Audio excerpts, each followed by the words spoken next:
Well, joining me now to discuss this more is Professor Michael Cox from the London School of Economics' foreign policy think tank Ideas. He joins me now live from London. Professor, thank you so much for being with us here on France 24 this evening. Well, it's been a busy couple of days for the NATO alliance. How big a headache for the bloc is the relationship between Ankara and Sweden?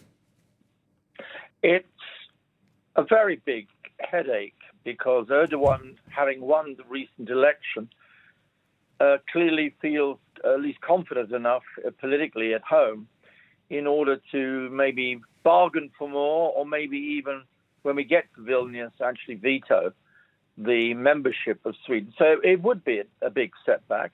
He's in a difficult position because he's under pressure from two sources. One, a nationalist pressure at home, which is strong. And also he's clearly under some degree of pressure, one must assume, from Putin himself. So it's going to be a difficult decision for him, but it'll be, I would suggest, a more problematic result for NATO if Sweden is not admitted, at least on some terms, at the Vilnius summit next month. Do you think NATO's top brass is going to be finding this situation frustrating, considering they're likely trying to promote a united front given recent developments in Russia? Oh, a good question, and the answer is quite simply yes. But to be perfectly frank, they've for many years been finding Turkey, which is a very important member of NATO, let's not forget, second biggest army after the United States and in a crucial part of the world, and even more so now. Turkey's always been a little bit of a thorn in the flesh of NATO, and particularly under Erdogan. But as I say, it is not a done deal, and I think for NATO it would be a setback. It wouldn't be fatal. Finland has joined. There's still a lot of confidence in NATO. Many other things could be done at the Vilnius summit and will be increased military spending. But no doubt it'll be a setback for NATO. And let's be perfectly honest about it. In the world of geopolitical rivalries, I think Putin will have a very big smile across his face if Turkey again decides not to support Swedish membership of NATO. Could certainly be something for the Kremlin to spin. I want to talk for a second about the exile of Yevgeny Prigozhin in Belarus. I want to just play you a clip of Polish President Duda speaking earlier. Take a listen to this. Wagner's group in Belarus and the presence of Mr. Prigozhin in Belarus.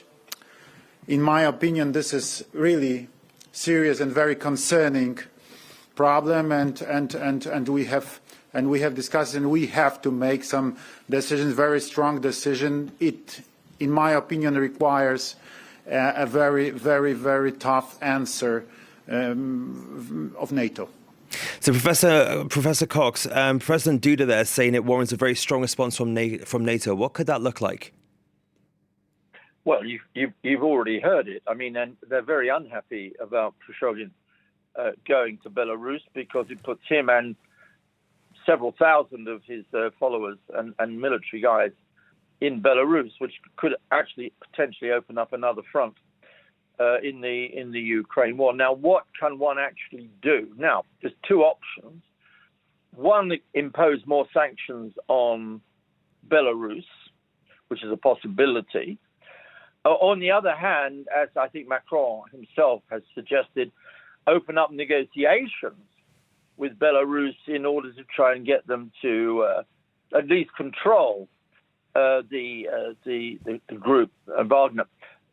Lukashenko himself, let's not forget, has a real interest in making sure that the group led by Prigozhin doesn't actually become active either within Belarus or outside of Belarus towards Ukraine.